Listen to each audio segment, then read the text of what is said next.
You're listening to Hotepish with your host, Dwwann B. Intelligent shit talk, where we balance the profound with the profane. Political satire, celebrity and expert guests, information and entertainment, conversation and solutions. Leave your feelings at the door.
You're listening with your host, Dwwann B.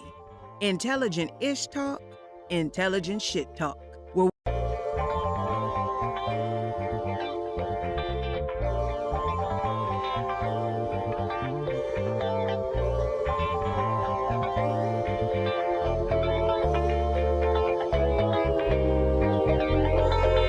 Now tuned in to that Hotepish, bringing you food for thought. No miss the first dish from the #1 host, DwannBrown. Got enough games and jokes that can last about a couple more eons. Vibes on the million, you heard right. Debunking niggas' opinions on music, that shit light. Work being done without breaking a sweat. This that intelligent ish, you need not forget. Dwannb don't debate with whole niggas. They use I feel as receipts to show niggas. Fat stand tall on opinions. Jokes to emotional haters and their minions. Need to burn one popcorn, get a drink. The Jews in the history is always in sync. Show for the real genie catching a wish. Cause you're now tuned in to that Hotepish. I know you enjoy. What up, y'all? What up, y'all?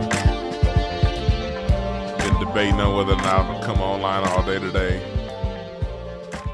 Honestly, I really ain't feel like coming online. Honestly, I was like, now let me go ahead and do it. Let me go ahead and do it because what I have to say has been on my mind for a long time.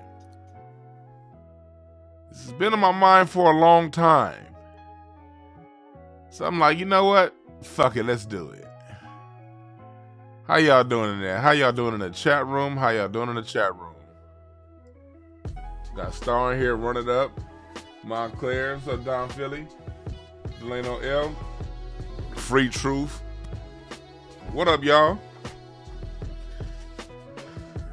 We're gonna have a good little talk today. I'm not gonna be on forever, but I do want to talk for a little bit.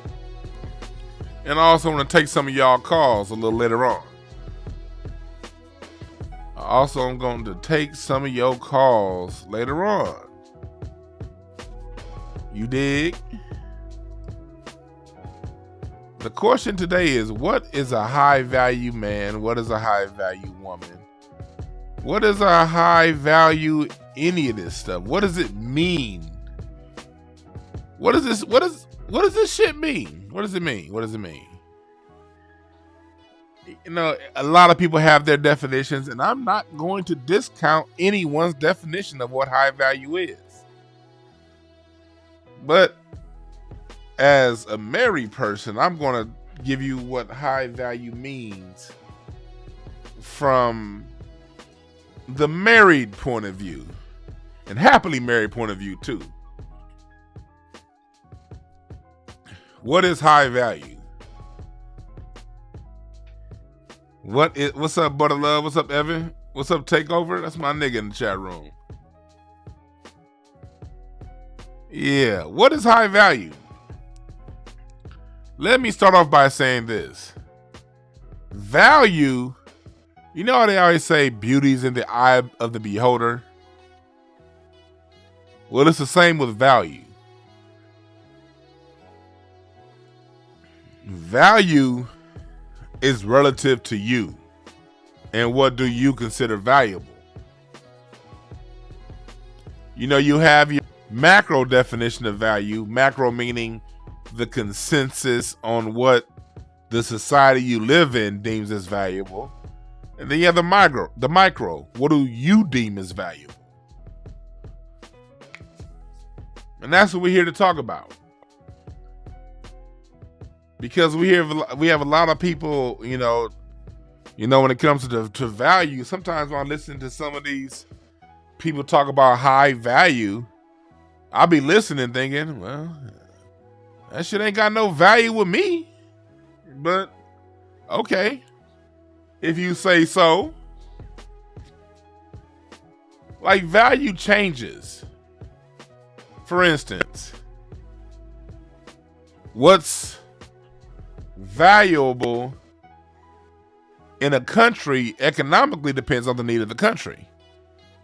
Like right now, gold and silver is the standard of what's deemed as valuable minerals, the most prestigious precious minerals. Well, we go back in the old days, like in the old ancient Egypt and places like that, they considered copper more valuable than gold. Because copper, like gold, was found in the earth. But copper you can do things with more than you could gold. So in that society, copper was deemed a higher value of a higher value than gold. Let's break it down to an individual point of view. To some people, value is in the look. How do things look? Do I have the right image? What do people think about me? So I'm going to buy these things, these name brand things, and I'm going to look a certain way so I can hold myself at a certain value. Other people considers high value their time. To other people, high value is peace. So I'm gonna first start off by saying is, what is high value? High value in a spouse? High value, whatever it is? You need to find that out for yourself. What is valuable to you? Some people value, some dudes value big titties and no ass. Other dudes value big ass and don't give a shit about titties. People, one of the big issues when it comes to here, let's start from the beginning. One of the big issues when it comes to relationships and marriages is you have, and you saw this going a lot with the baby boomer generation. People fall in love with, or people pursue what others deem as valuable. They don't take the time to find out what high value is for themselves. So what do? They chase, and I'm giving an example because we all know this example is true. It may not be true with you, but we know how we are. So let's just tell the truth. To a lot of people, value is finding a light-skinned woman with a thin waist, long hair, and having that look. That's what you want because in our society, that is deemed a winning woman. Light skin, thin, long hair. A lot of people chase that. And there's nothing wrong with that if that's what you value. Problem is, a lot of you niggas that much and you when you in there by yourself, minding your own business, you like them chocolate, you like them thick.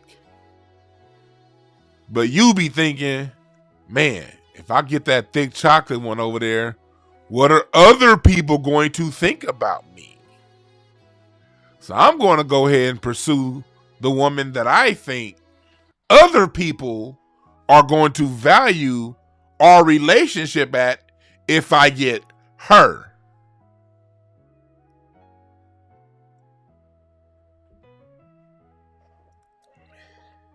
And then you go ahead and you pursue this phenotype. You pursue this look. Thank you, David Lee, for the Cash App. You pursue the look. You prefer the status of, you pursue the status of what you think other people value. You get that. What's up, Tasha? You get that thing. Now you're miserable. She don't listen to what you say. She don't do some of the things you want. Now you complaining about women. Oh, marriage is the worst thing ever. Oh, I'm getting a divorce.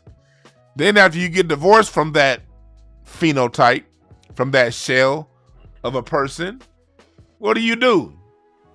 You go pursue someone else that fits that mold. And then you get miserable again. Now you go around and you ain't got nothing good to say about women. When women were never the problem. The problem was You pursued a look and never took time to figure out what is high value to you.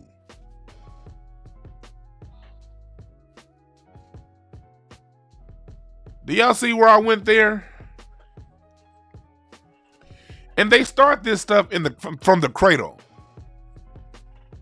What's up, Deep Impressions? Good seeing you, brother. This starts from the cradle.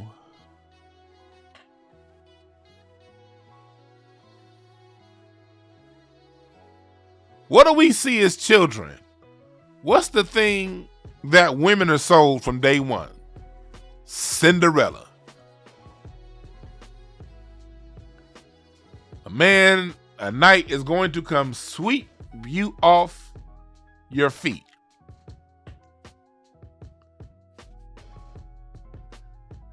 Make things better. How does Cinderella translate into society? How it translates is a lot of our sisters, a lot of women are pursuing a date, a wedding date with Prince Charming. A lot of our ladies are looking for that wedding, that grand, beautiful wedding. A chance for them to flex on all of the women that they're in competition with. Because we all know women are competitive as hell. And they say you need to have this many bridesmaids and that dress and this designer at that and then do it at this venue. We're going to have a destination wedding. You spend 20, 30, 40, 60, 70, 80, 90 grand on a wedding date. But all the time leading to this wedding date, you never sat down and learned how to be a wife.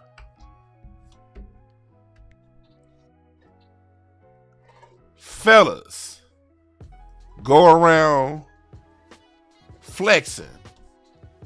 You know, I gotta get this cheese. I gotta get this bread. I'm a hustler, baby.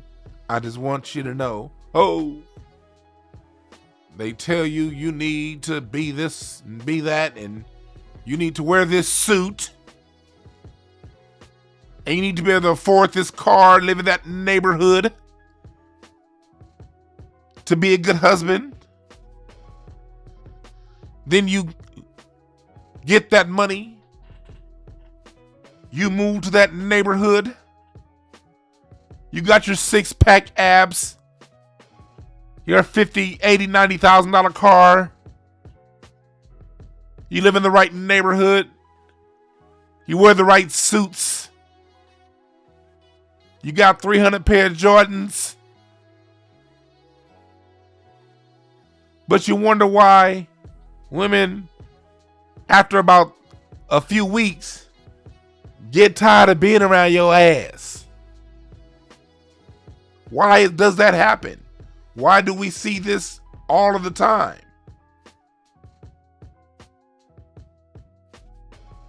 Why?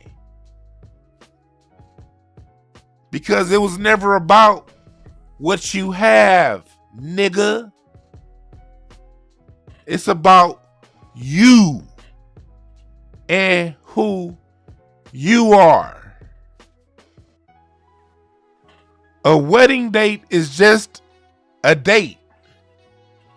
It's one day on the calendar. It's one day of 365 of an infinite amount of years.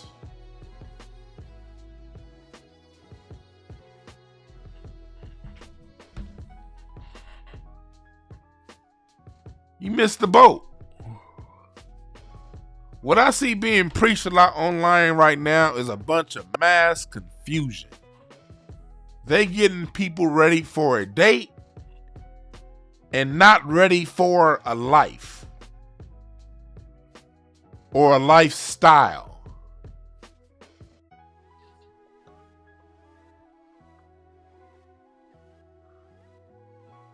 Tasha said she got married.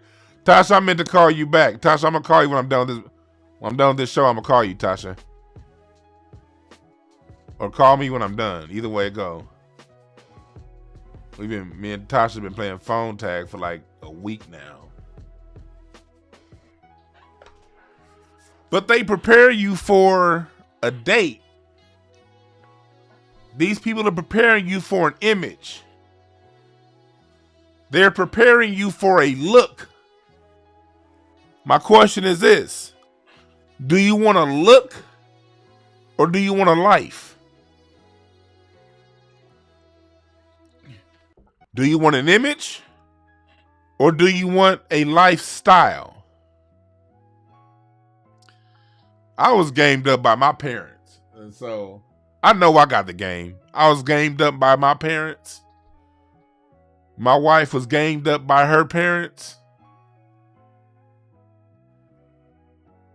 So I got the game and I lived the game. I'm coming on here to talk to you guys about the game because a lot of y'all asked me to talk more about this. I want to thank everybody, by the way. I got a bunch of inboxes on my email. I had hundreds of people telling me that they want me to talk more about relationships. Thank you for that. I was expecting 2 or 3 emails. I got hundreds.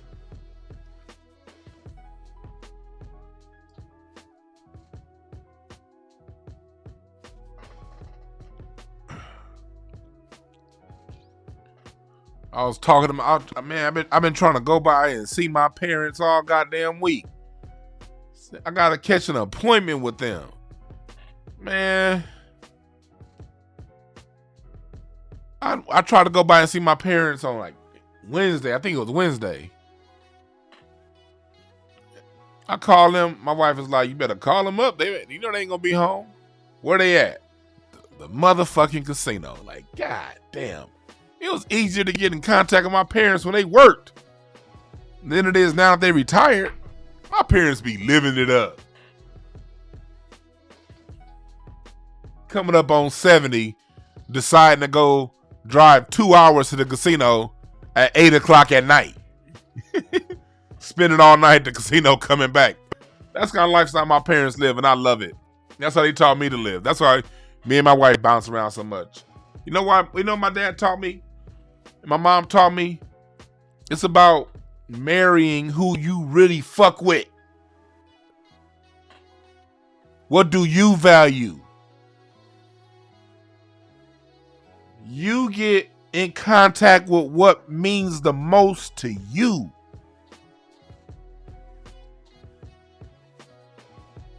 And when you get that and in contact with that, you'll find that.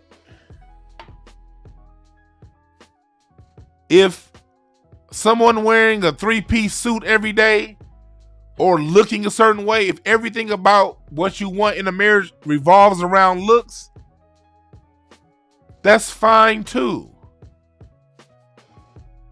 But be okay when everything else sucks. You got what you want. You think the right woman spending $500 on you is enough to find out if she fucks with you or not? Okay, that's great.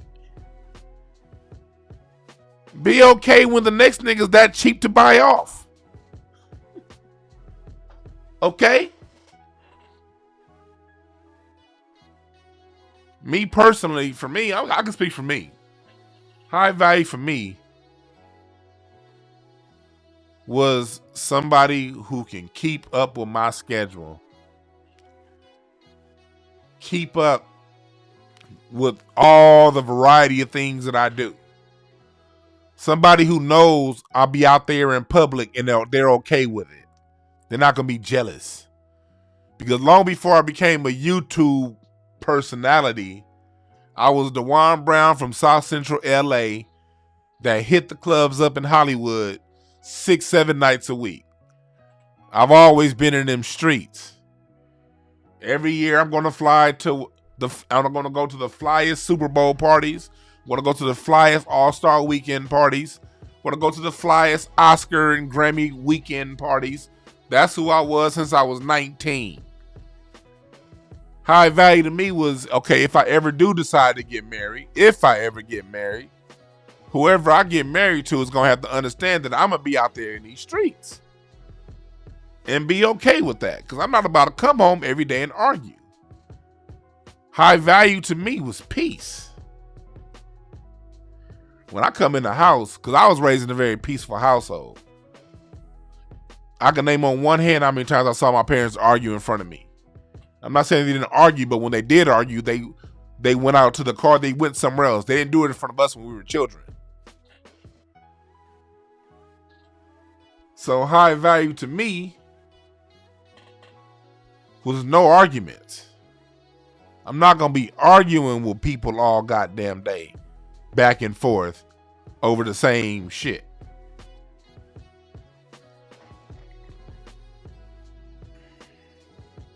High value to me was a big booty. Yes. I need that booty. I couldn't be one of them dudes running around. Like, you listen to some of these people, they're like, a woman needs to be a size thimble. Like, you want your woman to be a size straw? To me, that's not valuable. A woman that's a size 2, little like that, hell no. I'm not against it. Look, if you a size 2 ladies and you out there, ain't nothing wrong with that. Salute to you. It's a lot of fellas out there who like that. But that wasn't high value to me. Hell nah. I need a dick in the thighs to massage my eyes. You gotta find out what you want as a fella, as a dude. What do you like physically?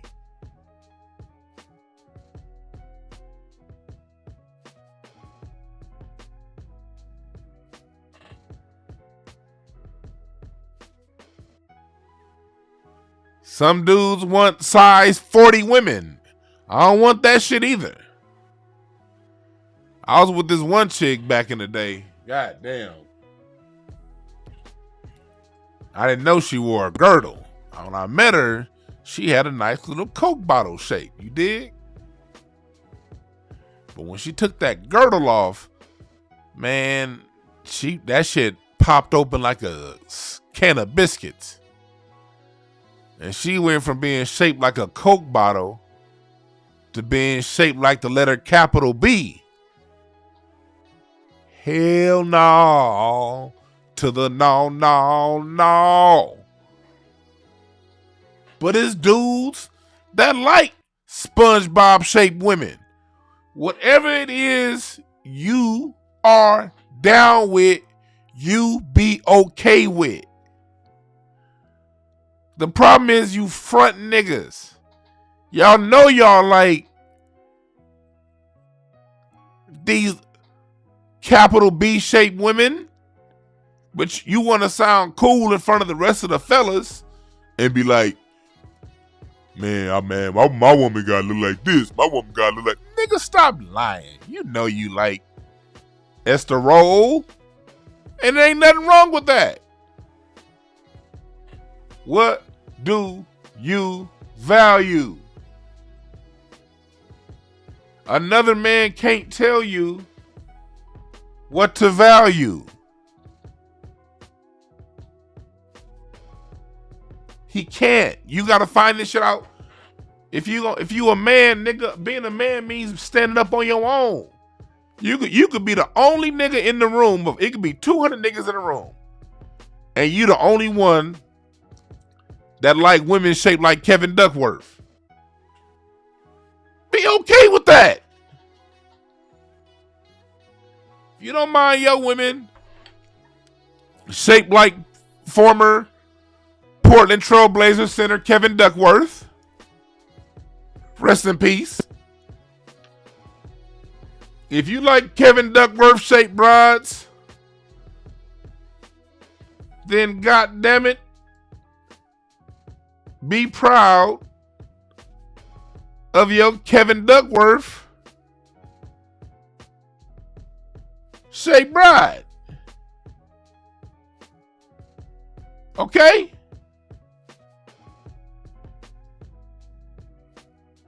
Y'all remember Kevin Duckworth?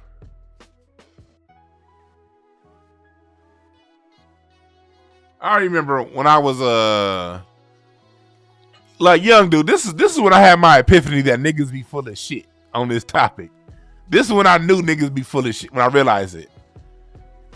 You learn a lot as a young, especially as a young black male. You learn a lot on the basketball court.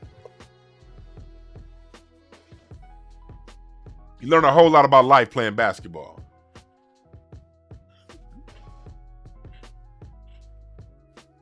And I remember when I was like in my teens, I would go down to Westchester Park here in LA, play basketball in my teens, early 20s. And I would hear the older dudes, the dudes that's in their 20s that I ain't got a car yet. I was catching the bus or riding my bike down to the park to hoop at the time. So I'm not really out there yet. I'm still young. You hear all these dudes running their mouth about what kind of bride they got. We playing basketball on Saturday afternoon at the park. Every nigga got a story about the chick that he took home from the club last night. And it's always these niggas, hey man, I met this chick at the club last night, man. God damn, man. She had her booty looked like this, looked like a basketball split in half. Nigga, her titties looked like a couple of shock puts. She had a flat stomach, long hair, she with green eyes. And every week they telling you about these chicks that they bagging at the club or they found at the Fox Hills Mall. Old school LA niggas know the Fox Hills Mall was where all of the Fox Hills Mall back in the 90s and the 2000s and the 80s. That's where all the niggas in their 30s and 40s went to go holler at chicks in their goddamn teens. Women that's in the chat room, Tasha, you know I'm telling the goddamn truth. Old pervert ass niggas. Butter Love in the chat, you from LA. You know the Fox Hills Malls where all the old niggas went to go holler at the young girls. So you hear all this shit about all these niggas talking shit about the kind of woman that they was bagging.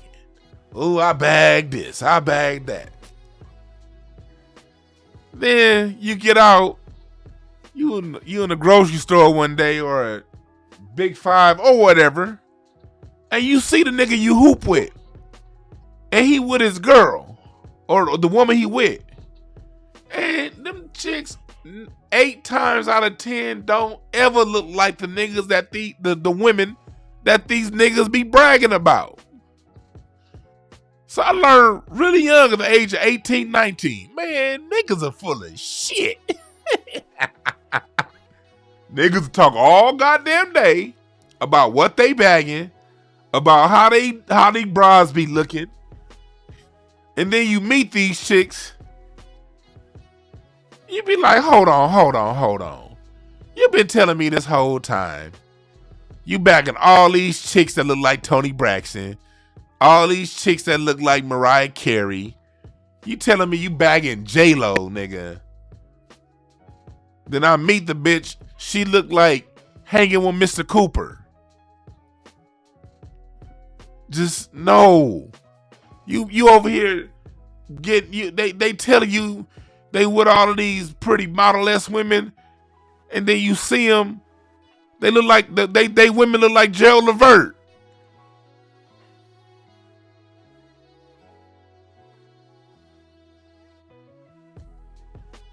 Yes, sir. See, Brother Love, I know you knew what I was talking about. You know all the old niggas used to be at the Fox Hills Mall. Niggas be lying, boy. I found that out at a very young age. And at first, it disappointed me, you know? It disappointed me. Because you want the old niggas that you kind of like halfway look up to. Because, you know, you young. You want them to be right.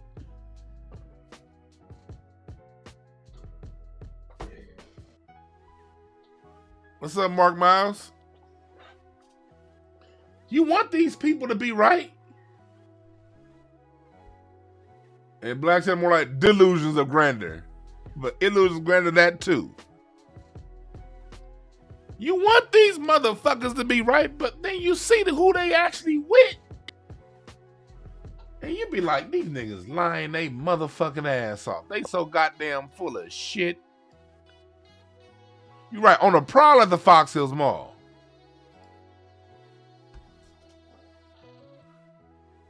What's up, Tina N from the LBC? But that's how so that led me on a path of questions. Okay, I had to start asking myself, why is this? Why do dudes say one thing and then do something else? Why? And I've been asking this question since about the year 2000 when I turned 19.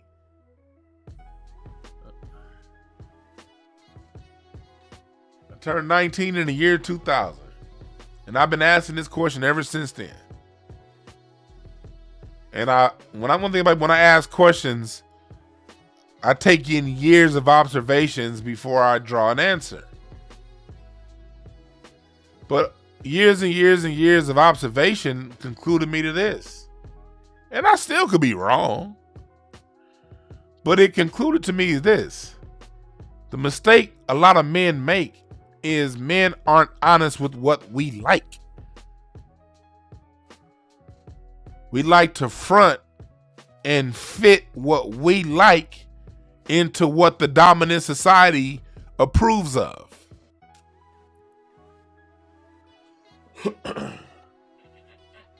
That's the problem. People are not okay with what they like.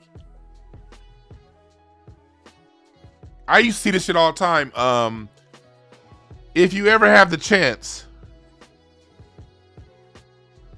I used to spend a lot of time in NBA environments, in the friends and family room. Anybody who's had a family member or a close friend or anybody make the NBA, you know what the friends and family room is. For those who don't know, every basketball arena has a friends and family room. It's a place for people who are friends or family of one of the players on the team to commune at. They always have food. They usually open 2 or 3 hours before the game and stay open about an hour or two after the game. They have food. Some of them have drinks depending on the stadium. Boston Garden didn't have shit. Cleveland Friends and Family Room was okay, but it kind of sucked because it was the year after LeBron left and the Cleveland management was just butthurt over LeBron leaving. They took all the fun shit out of the Friends and Family Room. But I digress. The Friends and Family Room is where everybody kick it. Before the games, during halftime, and after the games. But you notice something in the Friends and Family Room of an NBA game. And here's what you notice. Most of the girlfriends / wives of the players, they all look the same. They all got the same look. I swear to God, they all got the same look. It's going to be anywhere from 5'4" to 5'8", 5'9". She's going to have long hair. Whether or not it be a weave depends on that person's genetics. They're going to be brown skin to light skin, petite, with a baby bump booty. Not really, they ain't really got ass like that. They ain't really got Duke like that. But they got a little bit of something. And they're going to have shapely titties. usually with some kind of work done on them. One year, I'm going to highlight this one year I was in the Friends and Family Room a lot. A lot of you NBA wives look like Gloria Govine, Derek Fisher's current wife, Matt Barnes' ex-wife. This is going to be the look of the majority of your NBA women and girlfriend. They may be black, they may be Latina, they may be white, but they're going to have that same kind of look. I remember one of the years I was around the Clippers a lot. It was the year Gloria was still married to Matt. Chris Paul's with Jada. Now Chris Paul's wife Jada was always cool as hell. Khloe Kardashian was there because she was married to Lamar Odom. Tamia was there, but Tamia never, because Tamia was married to Grant Hill. But Tamia wasn't about them games. Tamia never came in the Friends and Family Room. To me, it was like, I ain't got time for none of this shit. She waited for Grant out in the hallway. I think the only time I ever saw Tamia come in the Friends and Family Room was for the Christmas game. And that was the night I met Kanye and Kim. But they all look alike. I remember taking my wife, at the time my wife was my girlfriend at the time. My first time taking her to a game in the tunnel, and her being in the Friends and Family Room, you know what she said? She was like, is this some Stepford Wives shit going on here? Because all these bitches look the same. It's like you could take one's head off one and put it on the other, and you got the same woman. And then you go down to the tunnel, and you see the players' cars. I'll never forget. I think it was Chauncey Billups. Chauncey Billups had gotten like this matte blue Rolls Royce Phantom. I kid you not, within a week or two, one of the other players, I forget which one it was, had a matte red Rolls Royce Phantom. It was like, these niggas don't have a mind of their own. And they don't. There's a certain image that these NBA niggas have of how a woman, a wife, the one I should have on my arm should look. And these dumb niggas are only going to choose from that pool. And then wonder why within 2 or 3 years of retiring, they're all fucking divorced.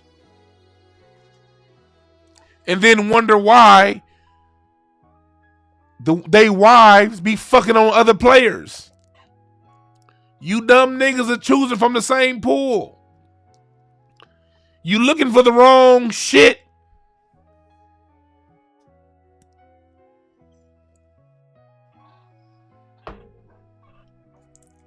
So the NBA environment ends up becoming a cesspool of the same women flipped around by the same dudes. And by the time all of them reached 50, man, both the player and the spouses, they broke down, degraded, and looking for the next hookup. And it ain't, oh my God, let me tell y'all something. One of the saddest parts about All-Star Weekend is the old nigga party. Every All-Star Weekend, it's a party with the retired players. And you see the old hoes and the old groupies. You see the ones that got married. And you see the ones who used to fuck around. And they still looking for that last hookup. Oh my God. Man, I remember I went to this one party. It was hosted by Dr. J. And it's like All-Star Weekend in Vegas. This is when All-Star was in Vegas. It was a party with Dr. J and them 70s and 80s players. I went to it because, 70s music is my favorite. And I just remember seeing all these old, decrepit, broken down hoes that used to be James Worthy groupies. Oh my God, that shit was looking sad. And then you get the old NBA players and then all their money gone, so they still got that 1996 Jaguar, the last dope car that they bought, that 96 Jag, that 94 Mercedes, that 2001 Audi, and it's just a clusterfuck of hell no and fuck no and just sad and just bullshit.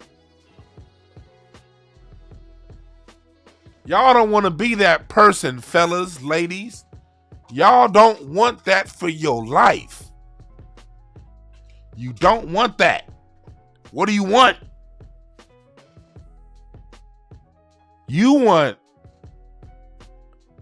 to decide that for yourself. And you want to define that for yourself. What do you value?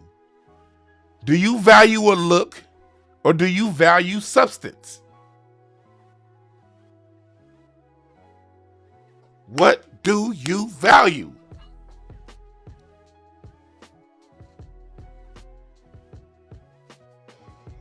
So what is a high value spouse? A high value spouse is someone who fills in your holes, someone who fills in your gaps, someone who sees your blind spots. A high value spouse is someone you're physically attracted to. Let me say that again. A high value spouse is a spouse that you are physically attracted to. Yes, we all have our scales 1 through 10. But what's a 9 to me may be a 6 to you. What's a 10 to you may be a 8 to me. I look at it like that, like my boy Larry. Y'all know Larry Goodwell. He be in the chat room. He be on. Larry's one of my best friends. Don't ever tell him, nigga, I'll beat that nigga's ass. So don't ever tell Larry that. Fuck Larry Goodwell. But Larry's one of my best friends. Some of the women that Larry calls an 8, I see him as a 6 or a 7. Some of the women I've seen as 9s, Larry sees as a 7 or 6. And this is somebody I talk to all the time. One of my best friends. One of my other friends I grew up with, I've been on since the age of 3. Me and him have never, it's been maybe 2 out of 10 women we'll agree on a ranking. The other 8 out of 10 is different. He likes one of my best friends, JT. He's always liked skinny women. Kind of short.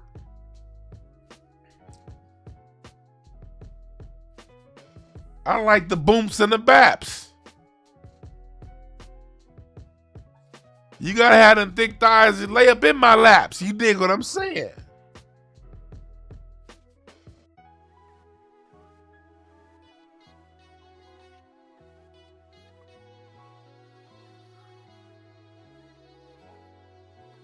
Me personally,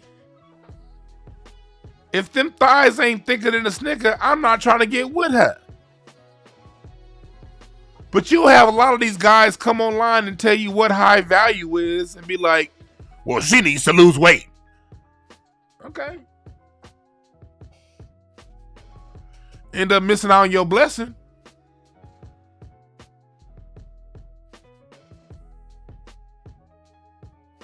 Stars, your husband threw out his fist. Yeah. See, I met Star's husband.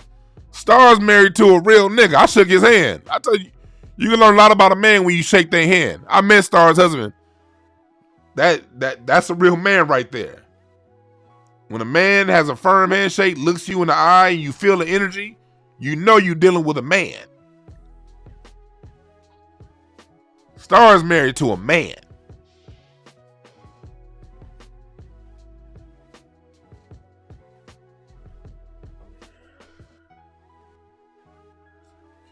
She's married to a man.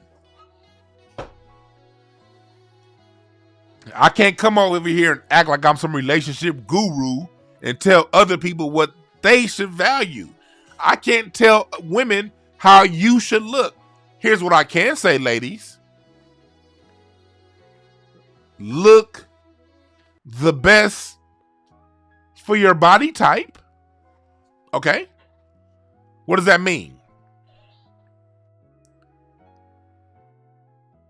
We know there's a difference between thick, skinny, and fat. Some women don't look good with extra meat. I know this is one chick I used to deal with back in my early 20s. She was small, and but I liked her personality. But she was like a size 4. She was the smallest woman I ever dated. She was fine as hell at that. I remember seeing her later on, and she gained weight. And I've seen her recently. She since lost the weight. She looks beautiful.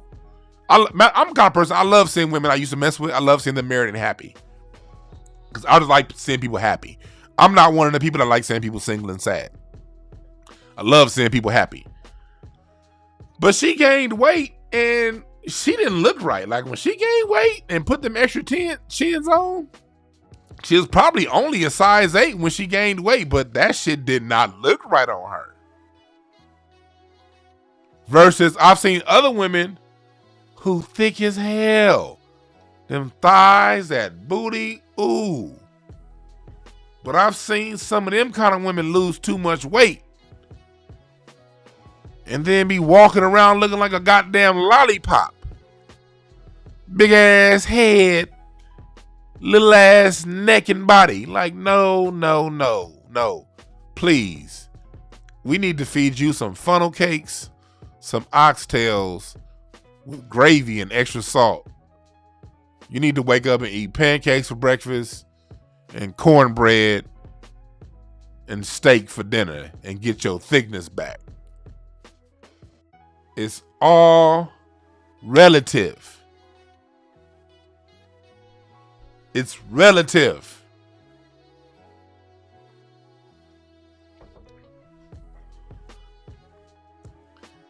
Yeah, right. You got these chicks walking around looking like Al Sharpton. You got women walking around here shaped like Al Sharpton with a big ass head. Hell no. You better put some weight back on your ass. It's relative. Question is, do you rock it? Whatever you rock, you better rock it to the 10th degree.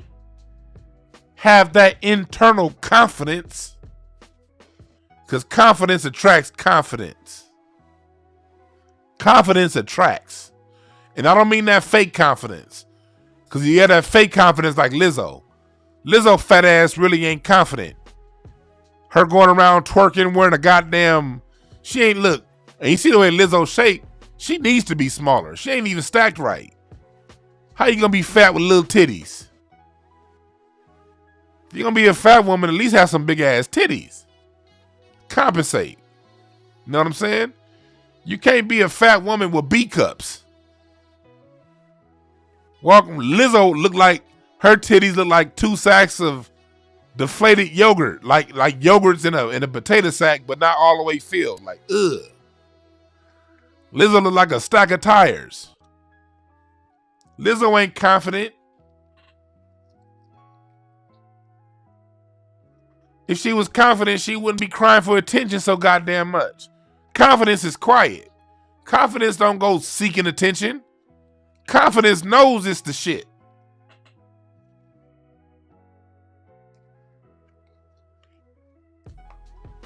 Confidence wake up knowing that it is.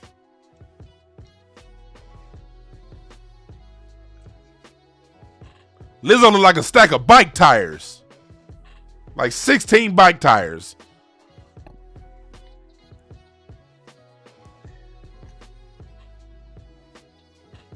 Confidence don't go around saying, like me, please like me so I can feel good. Confidence say, I am. And whether or not you like it don't mean a goddamn. I is what I is. Don't be fake confident like Lizzo. I'm going to be extremely absurd and belligerent to gain your approval. That's not confidence.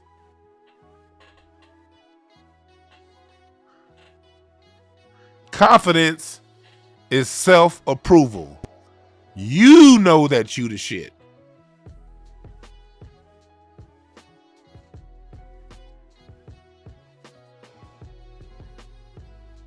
You know that you the shit and you attract it.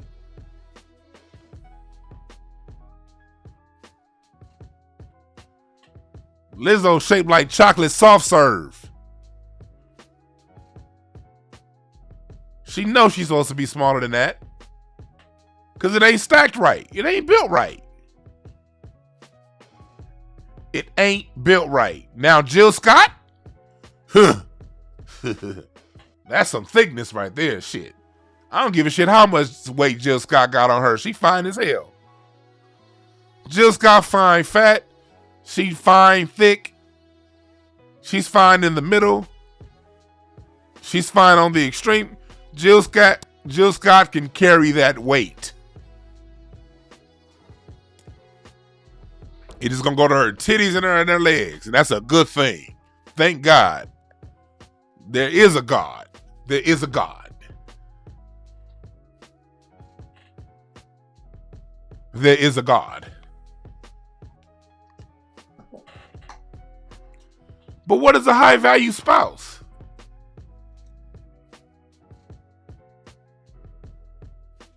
You got to be in contact with yourself to find out.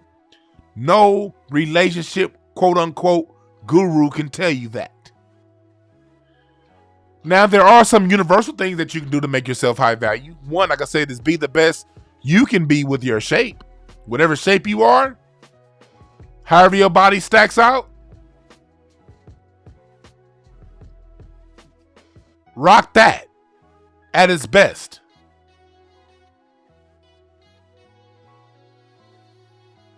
As a man, it is best that you have your bread in order. Why? Because a woman by nature needs to know that she's going to be protected. Women need us for protection. Protection from the environment, protection from homelessness, protection from violence, protection from hunger. She needs to know that you're going to bring the bacon home. A woman, let's go back to nature. What do 2-year-olds do? You get a 2-year-old boy, a 2-year-old girl. 3-year-old boy, 3-year-old girl. Give them a set of blocks. All different colors. What are the boys going to do? The boys are going to build the blocks and then kick them motherfuckers down. Kaya! I used to love doing that shit when I was a kid. Shit, you build the blocks up and you tear them down. That's what we do as boys. We tear shit up. We build it and then we tear it down. That's what men do. Men build shit, men tear shit down. Men tear shit down, men build shit. What happens when you give a girl of the same age those same blocks? She's going to organize the blocks. Red goes here, blue goes there, or she'll organize them by shape or by size or whatever. Boys build and destroy, girls organize. So fellas, if you want your woman to be in her natural role, you have to provide an environment for that to exist.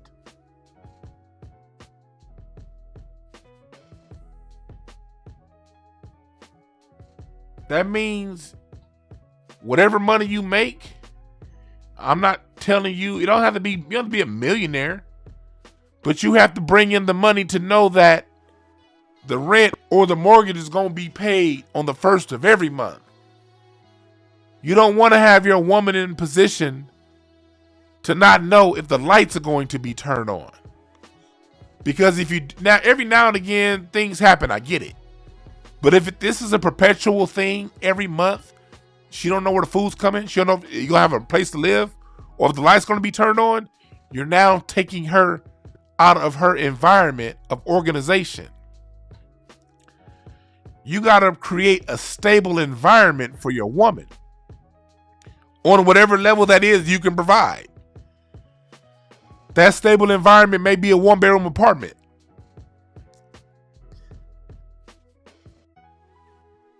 That stable environment may be a house. Whatever it is, show and prove and be consistent with it. She's not a gold digger. She's a woman. That's been misconstrued over the last 25, 30 years. They call women. Well, now there are gold diggers out there, but you should, as a man, you should be able to identify that. And if you choose to move forward with marrying a gold digger, then you've assumed the responsibility for always providing the gold.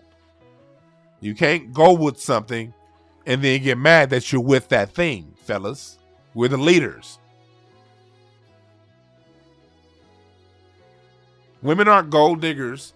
They have to know that they're going to be in a stable environment. And once you provide that stable environment, she then organizes that environment and makes that environment dope.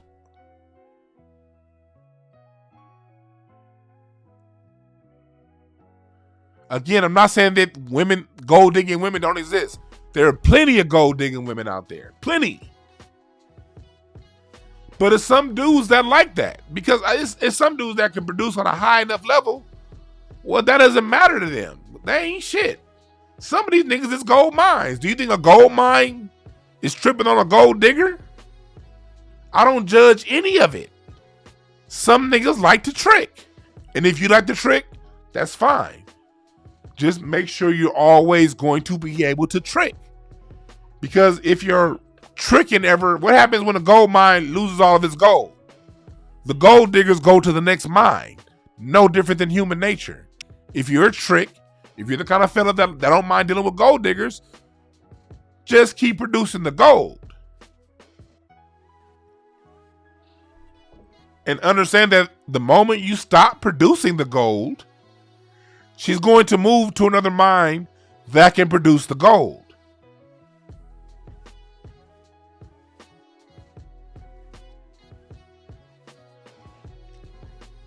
How do you find a high value spouse? Well, you do what I always say. Because first of all, we've already defined what we deem as high value. We've gone through that. This is what you do. You lead with your best foot. We all lead with our best foot forward. If your value is in gold, is in tricking, is in money, then you lead with that. Those are the type fellas that take women on expensive dates. You only on a second date and you taking her to Ruth Chris Steakhouse, about to spend $200 on a meal for a chick you barely know. But if that's what you deem as your best foot, your money, then understand you're going to attract somebody who values that. Ladies, if you deem your best value as your pussy, unfortunately, too many of our women have been lied to. Unfortunately, lied to by your mothers. Unfortunately, you had a lot of your mothers tell you that you're sitting on the gold mine, that your whole value is in your pussy. Understand how men see that? Men will hit it, but the minute they feel a better pussy comes along, guess what's going to happen? Question: is it the man's fault, or is it your fault for where you ranked and where you valued yourself. Because if your value's in your pussy, then you're going to attract a man who sees pussy as high value. But the consequence of attracting a man that sees pussy as the highest value is he's going to always keep moving on to whatever pussy he feels has the highest value at this time.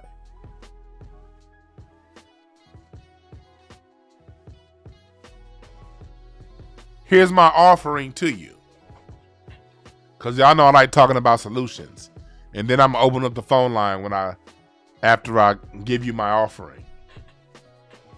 My offering is this. If you want to get it right, if you want to catch the right person, if you want to be the right person for someone else, you lead with you. You put yourself as the value. Who are you?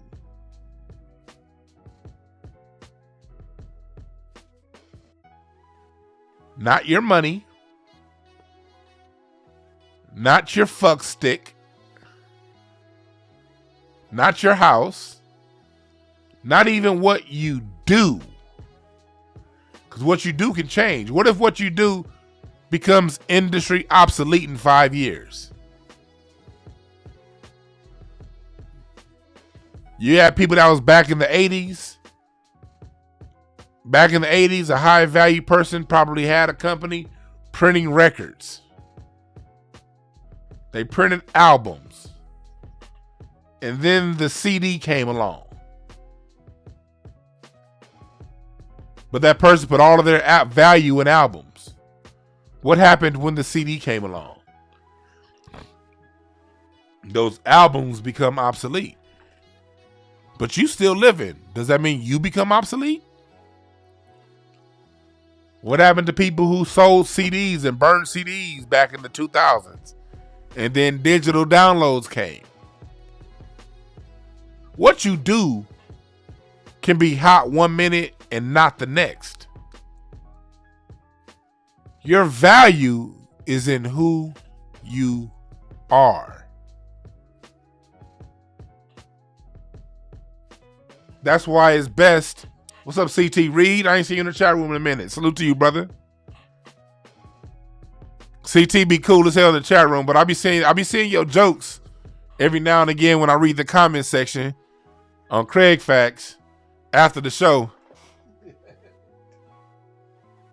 Nigga CT be having jokes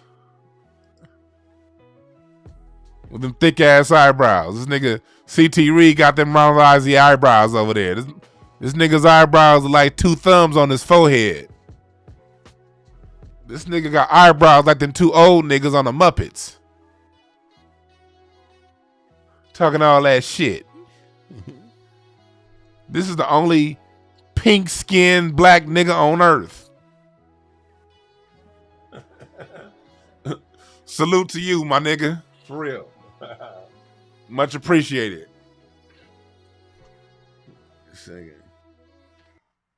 But value changes. What's hot, like you said, you thought CDs, selling CDs would never go out. Yeah. I'll never forget an LA Times article. And this is one of those articles that really hit me in the face really good. This was an LA Times article around 2006. And y'all remember when there was a big old run between HD DVDs and Blu-ray discs? You had your HD DVD and your Blu-ray by Sony. And I remember both sides put in a lot of money to be the best. And I'll never forget this article around 2006. It was like, it looks as if Sony may win the battle is of superiority between Blu-ray and HD because of the PlayStation 3 was a Blu-ray machine. But it was like, will it matter with all forms of with this new thing called streaming. Will it matter that Sony run the Blu-ray wars with this new thing called streaming coming out? And at the time, it was like, only thing you remember was like, shit, we was just on VHS tapes 8 years ago. What the fuck you mean? Shit, 6 years ago. We was just on VHS tapes. What you mean Blu-ray's gonna lose? That's because there was a whole new form of technology coming out. So you can't value yourself over what you do. You can't value yourself, or you can. It just, I don't know how happy your life will be. You shouldn't value yourself, and it's just a suggestion. You can do whatever the fuck you want, honestly. But if you want a stable life, the only thing, you're born by yourself, you die by yourself. The only thing you have is you and your character and who you are. If you're a person of high character, if you're a person that has a drive to win, if you're the kind of person, appreciate the Cash App, ACD. Appreciate the Cash App. Larry in the chat room right now, hoe ass nigga. Fuck you.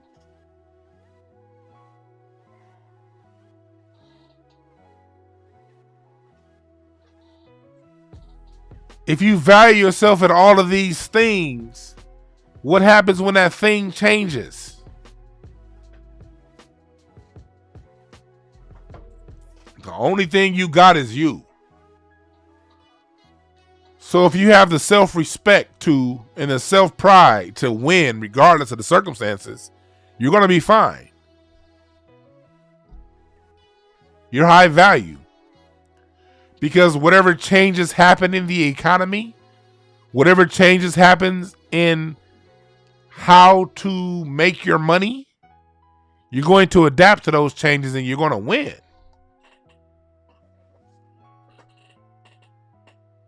Another thing you got to look at, I know something, I'm about to turn the phone lines on in 1 second, but another thing you got to look at is pedigree.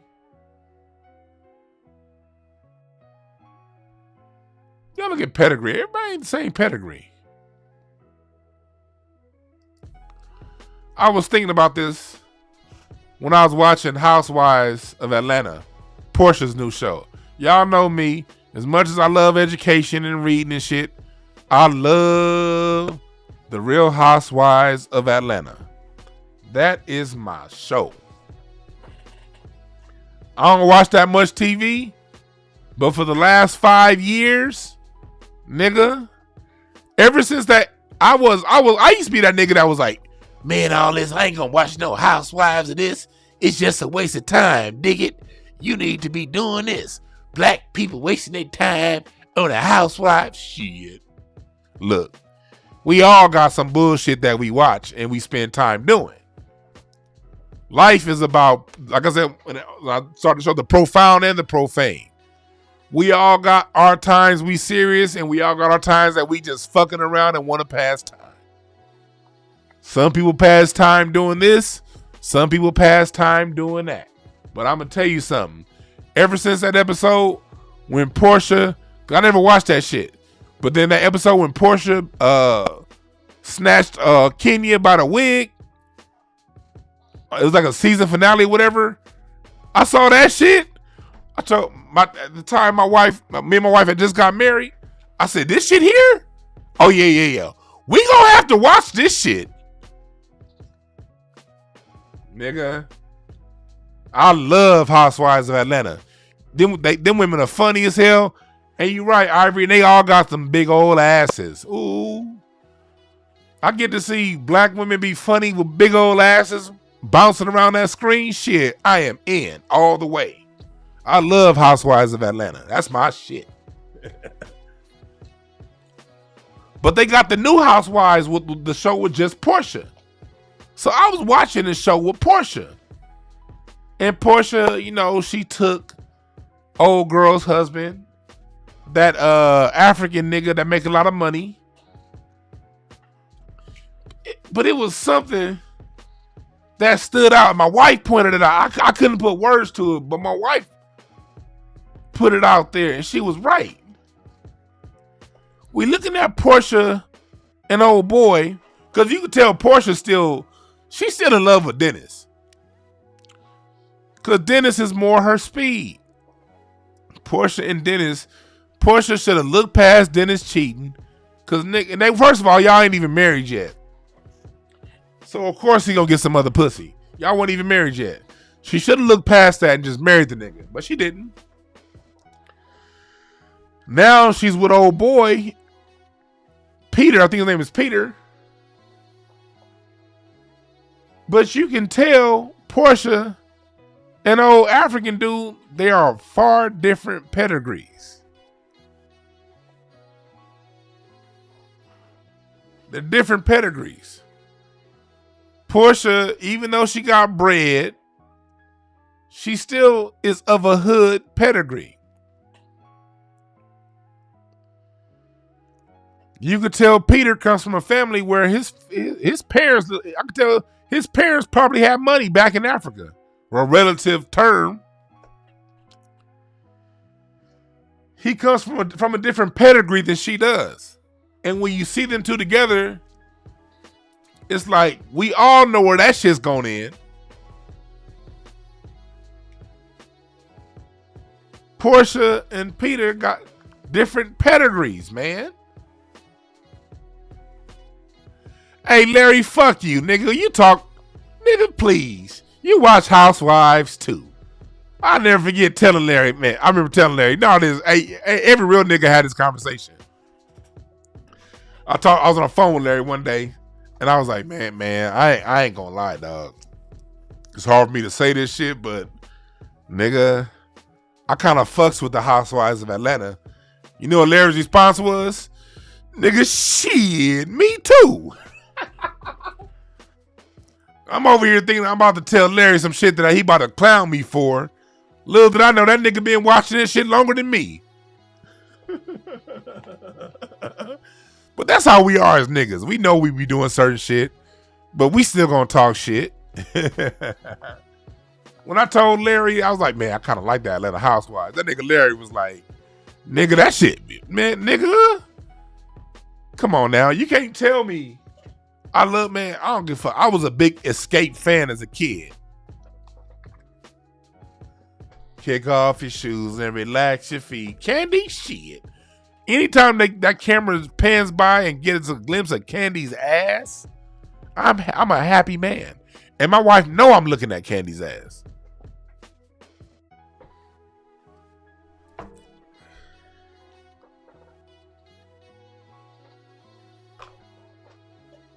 I love me some Housewives. And you know what I do? Anytime I come across that one corny, crusty ass nigga that be like, how you gonna watch that with all the things going on in black society? You watching some Atlanta Housewives? I thought you was down with black people. Let's put how many books I read in the last month next to how many books you read in the last month. Let's put how many people I've talked to and uplifted and helped find a way about their situation I have in the last month.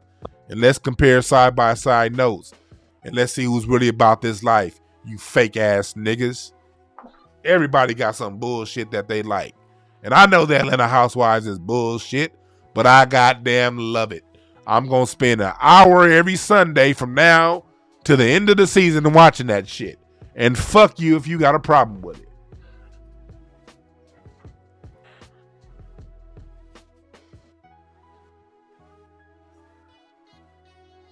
Shit. And they got Sheree coming back on this season. Sheree got a fat old ass. I used to like Sheree when I was younger. Man, shit.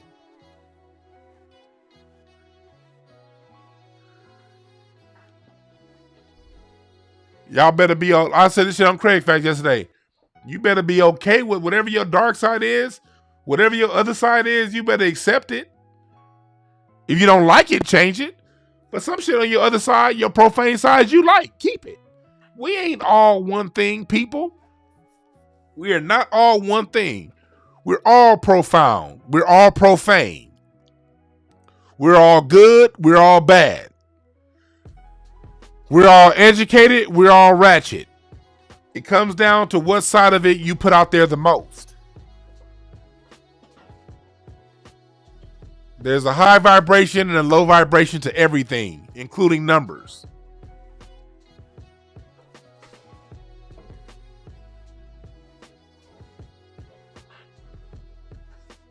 People are like, yo, man, you just making excuses.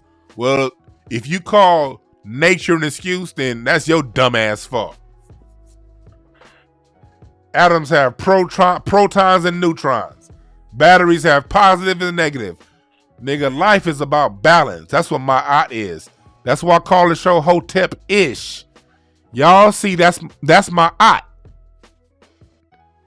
In between the P and the I have my art there for a reason. I didn't create this symbol, this logo that I have trademarked off of women or not. There's mind science behind this. Ma'at means balance. Balance. You balance your fun with your ratchet. You balance your profound with your profane. You're never going to not be profane.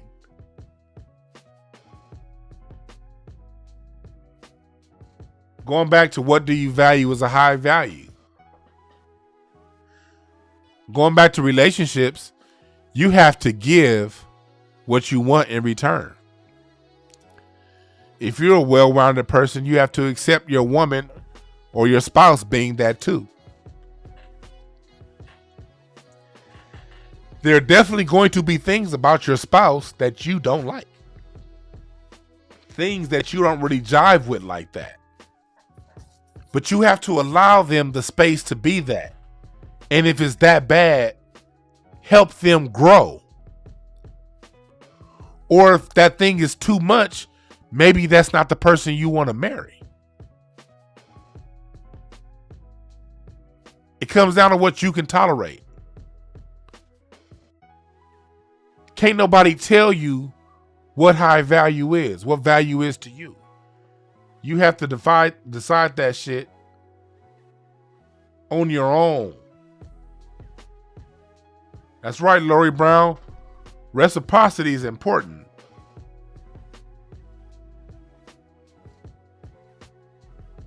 I'm about to pour myself some more wine. I'm about to take a piss. And then I'm going to open up the phone lines. Y'all know me, I'm up front with this shit. I got to pour some wine because I've been drinking on wine this whole goddamn time. I'm going to go pour some wine. I'm going to go take a piss. And then I'm going to open up the phone lines. I'm going to be back with y'all in about 40 seconds to a minute. In the meantime, listen to this music by Duncan Pender Hughes.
talking with the shit on mute.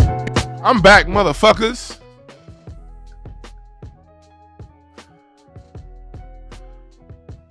Three 323-744-7425 is the phone number.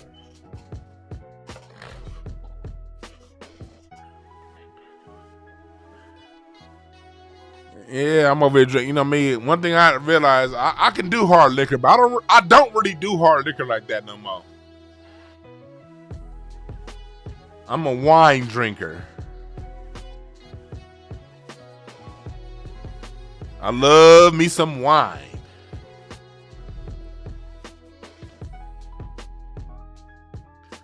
I think I'm gonna do an episode of Incense and Ashtrays after this. Do some music.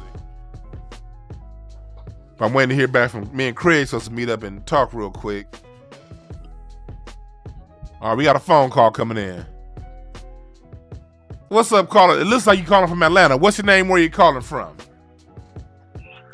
My name is Mecca. Calling from Atlanta, from Gwinnett County, actually. Yes, sir. What's on your mind, brother? Yeah. So you were talking about the this high value thing, the high value spouse, right? So I had my own little experience. I was engaged a couple of years ago. What I found out is that the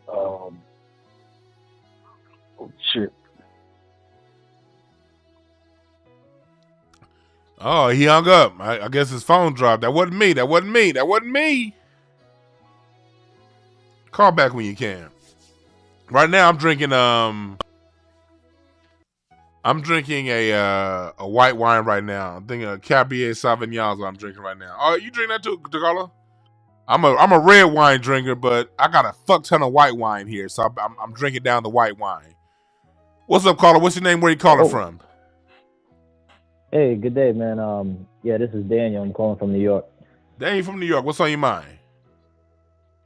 Yeah, man, I'm doing well, man. I'm really enjoying the show. Yeah, you know, really enjoying the topic as well as, you know, talking about high value. I guess one of the things, one of the major issues I think, well, me and my partner, we do, we might not see eye to eye with a lot is, I guess when it comes to, you know, like taking advice and taking counsel at times. Like if I say something, you know, if I give advice, usually she might not take advice until like 2 or 3 other people say it. Okay. And I know that's probably supposed to be a thing. I'm supposed to be like, all right, that's great. She doesn't just go with one source. But at times it does get a little irritating.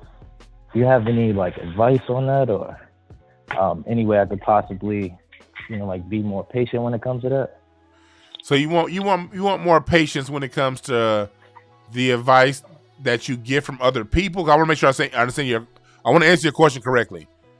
Oh, well, sorry. More so, you know, like, you know, like when you might give your partner advice and you might talk to your partner. You know, at times, it's a little difficult for them to be receptive of it until they hear it from like a couple other people. I hear what you're saying. So you're saying you're trying to figure out how to have the patience when your person you're with is needs advice from 2 or 3 other people before they listen to what you said to begin with. Yeah. Okay. This is what that is. The person that when someone, first of all, you got to find out how is she overall. Meaning, gotcha. Meaning, whenever she gets some information, whether it be dealing with you, or how to bake a cake, or traffic directions, if in other parts of her life and the way she lives, she's the type person that needs to get advice, 2 or 3 different points of references before she makes a decision, understand that you're just dealing with somebody who's like that, and you're living how they get down throughout life. And it may be frustrating, but that's just who they are. If that's who they are, you're going to have to reckon with that. On the other hand, if they're the kind of person that when it comes to other things, they they hear it one time, they're on it. But when it comes to you, they don't want to hear it, and they got to hear 2 or 3 other people before they move forward with it. Now you guys have a problem, and you want to make sure that you guys talk that out and get to the bottom of where, because what it is she doesn't trust you now, and if she doesn't trust you, you're going to have to get to the bottom of why she doesn't trust you. And if both of you are willing to go through the counseling and get to the bottom of the why, you'll be okay. If the why is something that they don't want to deal with, yet at the same time is frustrating the hell out of you, now you got a bigger problem on hand. You want to get to the why, because if she is the type person that can take the first word anybody else say, but when it comes to you, she needs 2 or 3 words, 2 of the other people to agree, you got to find out the why. And the why is generally connected to an experience she had with you earlier in the relationships that she hasn't let go. In order for a relationship to flourish at its best, whatever anchors, whatever issues you two have within that relationship, you have to get to the point to where you accept and let go or move on. And if you can't get to that point, you got bigger problems to deal with. Now, see, that's high value advice right there, man. I'm really appreciative of you, because one thing I noticed is she's very patient with me. You know, when it comes to that, you know, when it comes to even me receiving counsel from her. But that's something that I think that she's teaching me, and I'm learning as well. Like, cause you know, I guess like a lot of dudes, you know, we kind of taught to, you know, not really accept a lot of counsel from our ladies. So it's like a big ego thing at points, and that's something I can admit that you know, I've failed in, or like I'm learning and doing my best to grow with, man. So I really appreciate you. Thank you, man. I appreciate you, my brother, man. Always call in. Got questions like this, I'm here to help. Yeah, because I'll say this. I met you and your wife at the show in Vegas, and exactly what you talk about and the interaction that you and your wife have is exactly what was on display. It wasn't for show. It was very authentic. So it's good to receive advice with someone actually living that life. I'm really proud of you. Proud of your marriage, the show, everything, man. Thank you. And that means a lot to me, man. I really appreciate that. That means a lot to hear that, man. I appreciate that. Of course, man. I'm gonna untie the phone lines, and you know what I'm saying, I'll call again next time. But thank you. All right, have a good one. All right, take care. Yeah. And that means a lot to hear, because honestly, the reason why I'm doing relationship talk is my wife. My wife told me this is what I should be doing. And when your wife tells you that, it's like, shit, well, I might as well. What's up, caller? What's your name? Where you calling from? Hey, how you doing, Dwan? I had called a few minutes ago. My service had dropped on you. It's all good. What's up? I'm sorry, go ahead. I said it's all good. What's on your mind, brother? Yeah, you know, this whole high value spouse thing or what have you. What I learned is that no matter how much you may be attracted to someone, or they may be attracted to you, if you guys don't have the same culture, it's not really gonna work. You know, yeah, you know, like for me, I'm first generation to this country. But you know, I was born here, raised here, so you know, I'm definitely very Americanized. But I also have my West African roots. Shout out to Dozy. Dozy. Che. Yeah, you know, but it's just it can be there can be a lot of conflict, because there's a lot of things that I expect from my partner, and I guess there's a lot of things she expects from me, and those things really clash a lot of times because we're from different cultures. You know, having parents from another country, and also having, coming from a parent home and trying to make something work with somebody who only had a one parent home. I mean, there's a lot of factors that come into it. So I guess my question is, what exactly is high value? You know what I mean? Like, do people even know what high value is? Honestly, and I'm glad you asked that, and that's what I'm trying to get to on this broadcast. The purpose of this broadcast is to let people know that high value is relative to what you like and what you value. See, and I'm glad you called in, brother, because culture plays a major part. One thing that we're not talked about in mainstream society, I personally have training in this because my degree is in communication studies and my minor was in culture, and we lost YouTube. We back on. Culture is the way in how you live and operate your life on a day-to-day basis. What you value, what is important to you. Coming from you have your Nigerian culture. She has her Americanized culture, but within her Americanized culture, you said she comes from a single parent home? Yes, sir. Yeah, that's a new part of Black American culture that's gotten to be a big thing over the last 50 years. So she personally doesn't have a culture. Which person was she raised by, mother or father? Oh, mother, of course. So she does not have the culture of seeing what a man does day to day to bring peace and solitude to a home. She only has a concept of it. You, on the other hand, have a culture of it. So you know how it behaves and operates.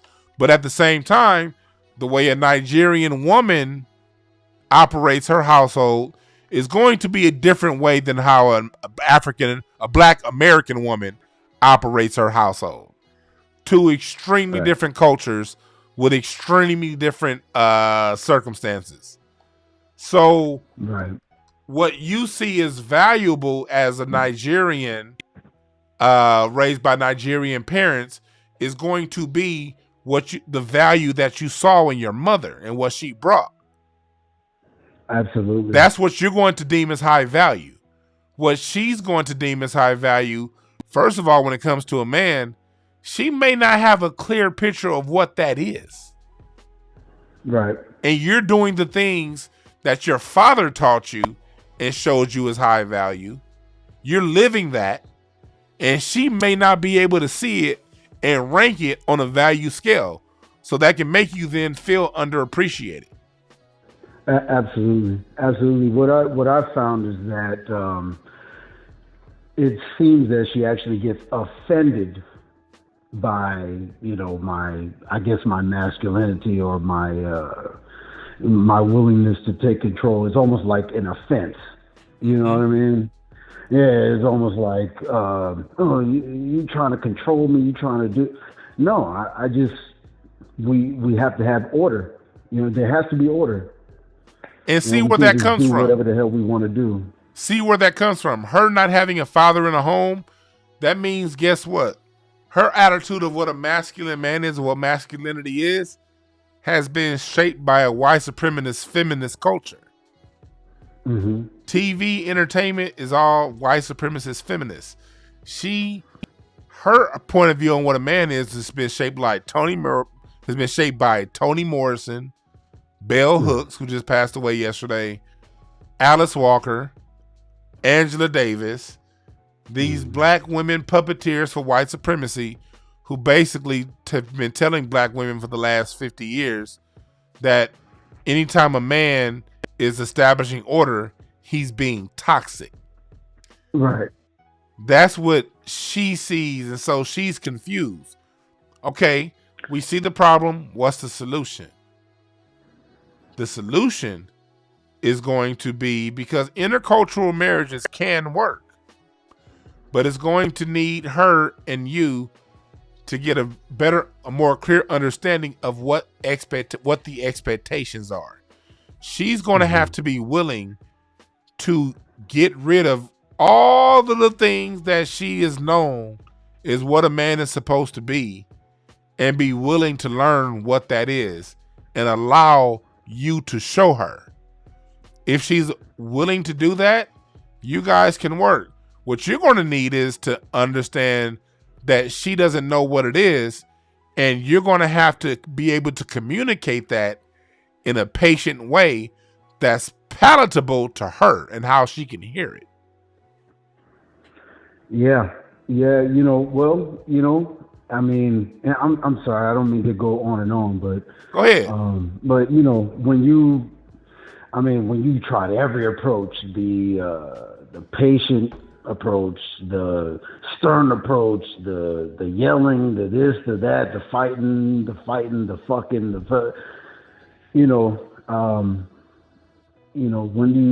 when you get to a point where maybe it's just, you know, maybe this just isn't the right, the right situation. It may be there. Like, look, I'll tell people about this. Divorce isn't the worst thing. A lot, man. Like, look, when it comes to people in your life, everybody, look, everything, even people have to go back to the glory days.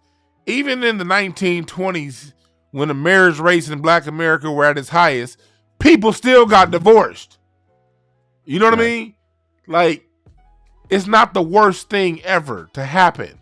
But before you get to that point, it comes down to willingness. If she is willing to strip down her expectations and start over mentally, and willing to seek the guidance and the counsel to allow these things to happen, it can work. If she's unwilling, and if you're unwilling, now you have that. Now you guys need a different conversation to have. Yeah, we're is it worth? Impasse. Yeah. Because once the will is gone, it's no point in faking it no more. Move on. Right. Yeah. You're absolutely right, man. You're absolutely right, man. I don't want to hold you up anymore. I have so much else to talk about. I'll call it, man. But appreciate you, Dwann. Yo, man, I think you're an absolutely brilliant man, and I appreciate everything that you do, man. God bless you and the family, brother. Much love to you, my brother, man. Good luck to you. All right, thank you, sir. Yes, sir. Yeah, that's what it comes down to, people, is willingness. And culture is major. We as Black Americans have been lied to and taught that we don't have a culture. Yes, the hell we do. But if we don't know we have a culture, we're not going to be able to identify it. And then you have people like Nigerians who are well entrenched in their culture. See, some people see that as some people get offended at that dynamic. I don't. I love the fact that Nigerians have culture, that people in the Caribbean have culture. I'm totally, as much as I talk about history, I'm all the way cool with my non-foundational Black American family. You guys have a culture, but so do we. And it's on us to identify our culture and know our culture. And within a relationship, know the difference between your culture and your cultural expectations and your personal expectations. Because just like culture, we can all deviate from our culture and have personal expectations, personal wants, needs, and desires that sometimes go directly against the norms of our culture. It's all good. See, one thing you don't get from a lot of these quote unquote relationship gurus is these niggas don't want to tell you it's all good. They want to make it seem like it gotta be this way. It gotta be that way. And all these motherfuckers is single. Let me tell you something marriage teaches you. Let me tell you something. Let me tell you something marriage teaches you. Marriage, a successful marriage teaches you this. It teaches you that you don't know shit. Let me tell you what being a married husband tells you. Being a married husband tells you that you don't know a goddamn thing. But you know you want to make it work. That's what you do know. I know me and my wife, we want to make it work. So all the things that you thought you did know, if that's standing in the way of making it work, you gotta let it go. Don't be so beholden to something. Don't be so beholden to your ego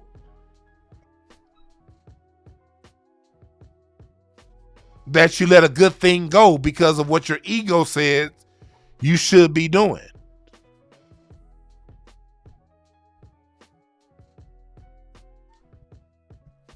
Being married tells you you don't know a goddamn thing. Even to attraction. I've been attracted to my wife since we were in the 7th grade. I don't know why, I just am. That's why I don't get into the whole interracial thing. People are attracted to whoever the fuck you're attracted to. Just make sure your attraction is affirmative. What do I mean by affirmative? Make sure your attraction is something that you like, not what everyone else likes and thinks is right. Make sure your attraction is yours.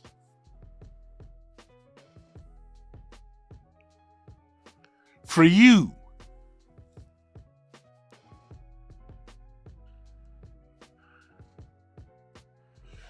I want y'all to download Mixcloud right now because I'm gonna do it. I'm gonna do some music later on tonight.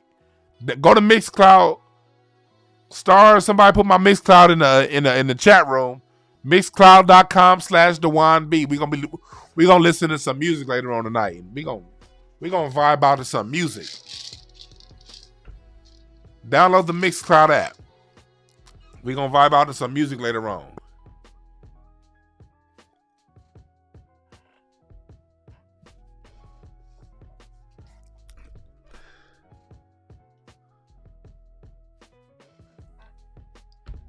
But I'm having this talk because thank you. I appreciate that, Star. Star just put the Mixcloud app. Download that shit right now to the app. We're going to listen to some music later on. We're going to talk about love. We're going to talk about music and do this shit to some music later on. But doing this whole relationship thing is something that I did. I'm honestly doing it. I don't want to do this. I didn't. As Quan says, she should be good and lit by then. Hey, Quan S, share with me some of your art. I know you say you do art. Share it with me. I'm gonna promote it. And Star, if you still doing them t-shirts, Star, if you're still doing those t-shirts, I don't know if you are or not, but post a link to your t-shirts in the chat room. Y'all fuck with me, I fuck with y'all. For real, for real. CT Reed, you got anything going on, my brother? Let me know. I'm gonna let the people know. Y'all make sure y'all follow Larry Goodwell shooting the shit. Are you an architect? Oh shit. Quaness is over here designing football stadiums. She can't. Quaness over here. She over here thinking she little mini female Benjamin Banneker over here. She said, "I'm an architect. I'm not putting up paintings." Quaness is over here designing freeways and shit. Well, Quaness, help me out. Fix that goddamn Highway 35 in Dallas Fort Worth. Goddamn. That shit stay goddamn crowded. Shit. Nigga. Somebody hired Quaness to goddamn fix that I-35 in Dallas. Goddamn it. That shit always goddamn crowded. Female Paul Williams, what's up? Star, if you're still selling those t-shirts, put the link to those t-shirts in the room. My loyal listeners, my loyal followers, I will promote your shit for free all day, every day.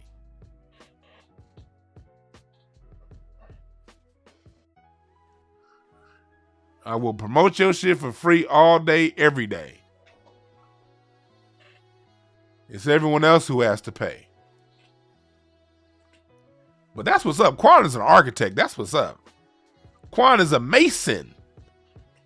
Not these old fake ass masons that go on these silly ass circle jerk club meetings. A real mason, the ones who build shit.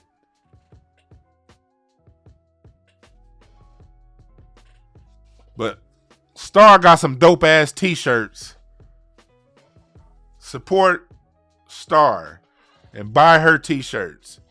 Don't buy my t-shirt today. Buy what the fuck Star is selling. Please. That would I let me tell y'all something right now. If y'all buy something from Star right now, that'll mean more to me than giving me a Cash App or buying anything off my website. If y'all go ahead and buy one of Star's t-shirts, that'll mean more to me than buying one of my t-shirts. So whether you're listening live or you're listening to the archives, you saw Star, I put the link up on the screen. Buy one of her t-shirts. Her t-shirts are dope. Please. God damn, this shit trying to keep kicking me off. But shouts out to the people that I forgot who I was gonna shout out. Wife tells you should be talking about relationships. That took on something different. My wife was one of those people who did not want to get married. My wife was one of those former feminists.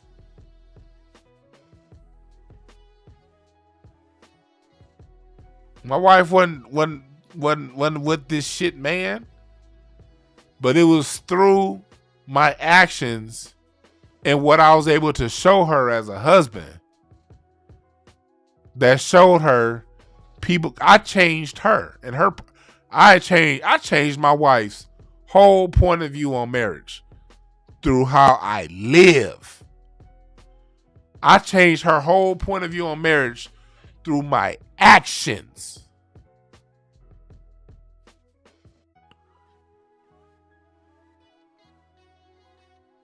And she told me I should start talking about relationships 4 years ago.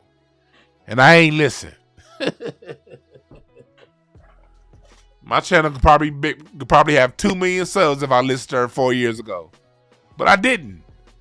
Because I ain't want to be grouped with all these niggas out here huffing and puffing, but ain't got a woman to show for it. I ain't want to be grouped with these niggas.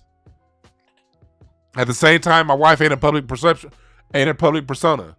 She ain't trying to be somebody that's out there and noticed and seen. My wife is a behind the scenes person. She is her daddy's daughter. Shit, she know. My wife's dad could have been a very famous music producer, but he said, fuck the fame. Nigga, let me just make this music. Let me make these hits and stay the fuck out the public spotlight. That's exactly how my wife is. And let me tell you something else.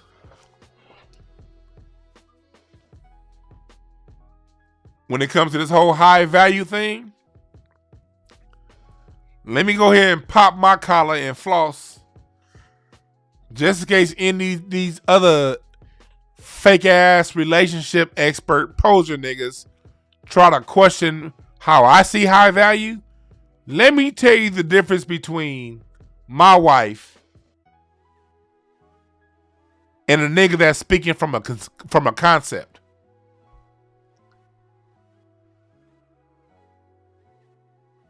My wife, when it comes to high value, my wife is one of the few black women, foundational black American black women, that can say that they were raised by a millionaire. One thing about my father-in-law, Mr. Carmichael, when I be listening to my wife be telling me some of the things that her father told her as a child to look out for in a potential husband, in a man, She got that game from a millionaire. Am I a millionaire? No, not yet. Not yet.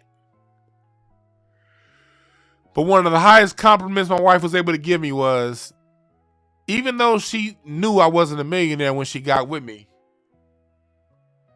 she saw that I had the ingredients of a high value man.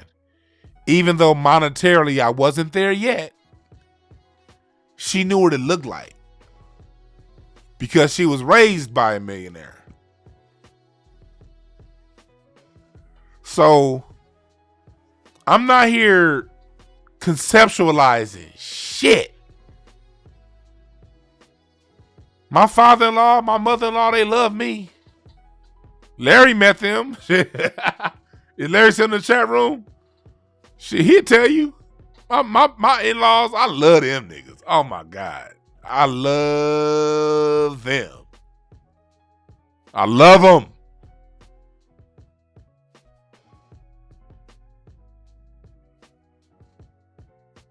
But my wife was gamed up on how to pick a potential husband by a fucking black millionaire.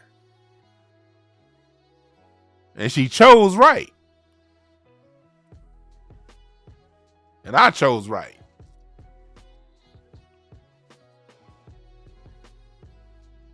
I appreciate you too, Mech, in the chat room.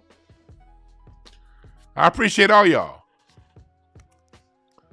So I'm just here to pass along information that has worked and will continue to work.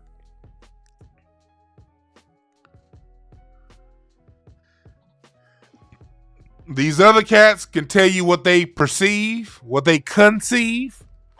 I can tell you what I live.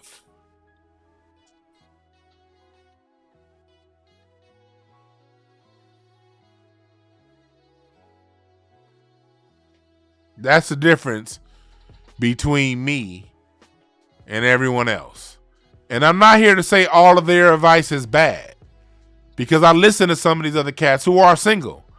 And there are things, and let me tell you the truth, there are things you can learn from a divorced person. There are things you can learn from a single person. They're going to tell you mistakes that they made, and you better fucking listen to those mistakes that they made. I'm not here to say they can't give you information. They for sure can. But like anything else, you take what works. You take what vibrates with you. If a single person who's not married gave you good relationship advice, take it. If it vibrated in your solar plexus, if you feel it in your spirit, like it's some shit to live by, do it. Live by it. That's okay. I'm just offering you a perspective from someone who it worked. Like I said, I called my parents right before I got online to go hang out with my parents. And what are they doing? These niggas somewhere out having fun.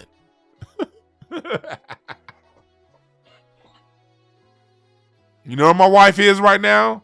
Kicking it with her parents. My best friend Ronnie, he's married. My other best close friend Derek, he's married. Like, my friends are married.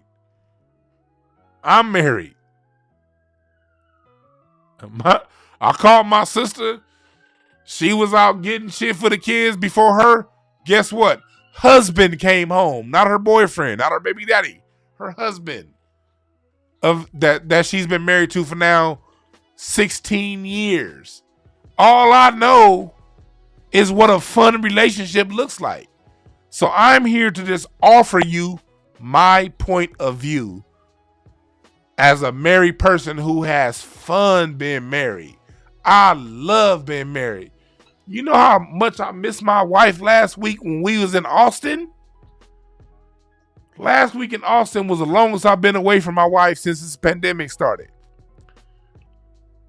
Man, since this pandemic started, nigga, I'm home. I work from home. My wife works from home.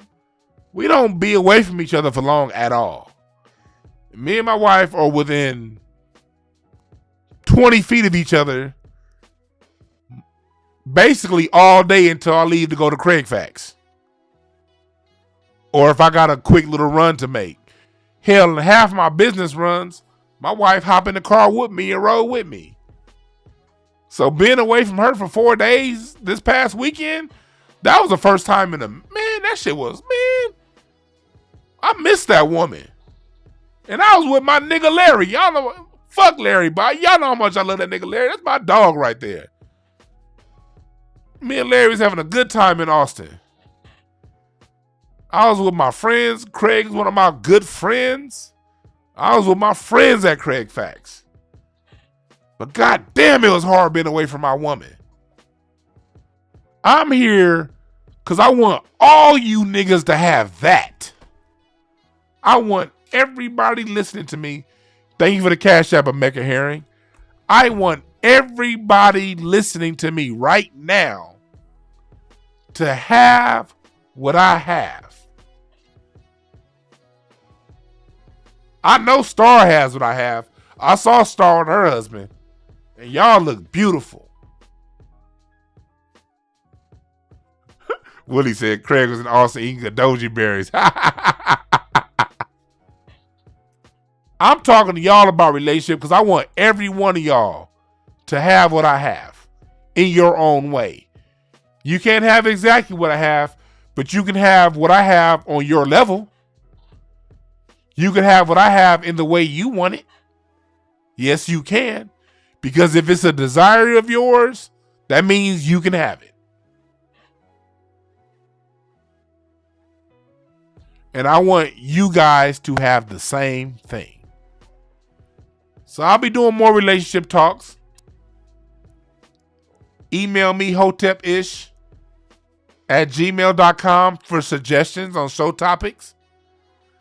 See, living or get married is my lifestyle, so I don't really think of topics when it comes to this. It's hard for me to think of topics. But if you guys give me topics, I can talk on it. If you guys email me hotepish@gmail.com, we can do a show about it. And I can do my best to point you in the direction to live what you want to live.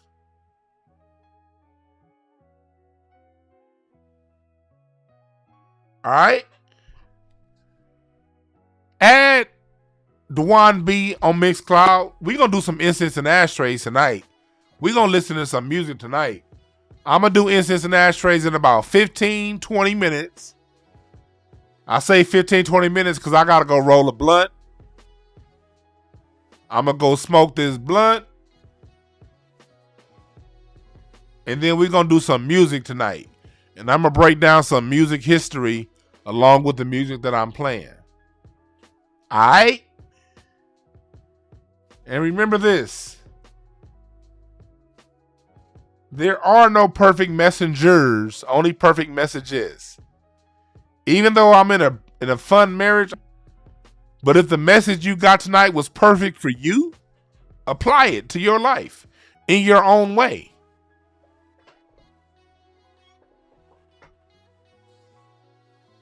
Don't listen to what other people deem as high value.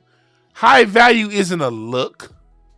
High value isn't what other people think about your relationship. High value is what you value highly. And you getting that value in return for your commitment to the person you chose to be with. That's high value.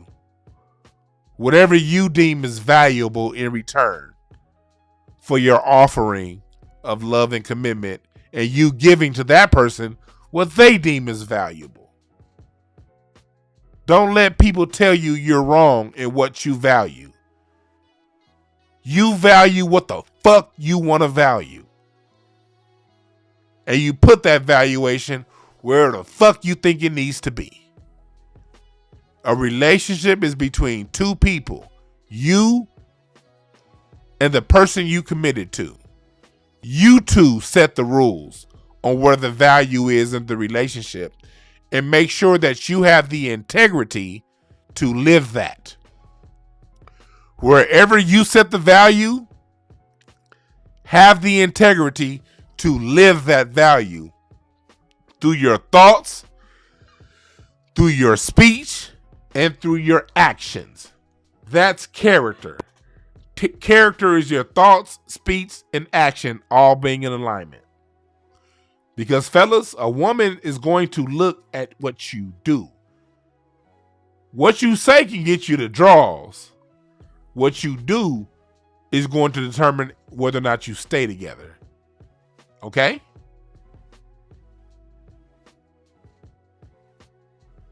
Thank y'all for listening.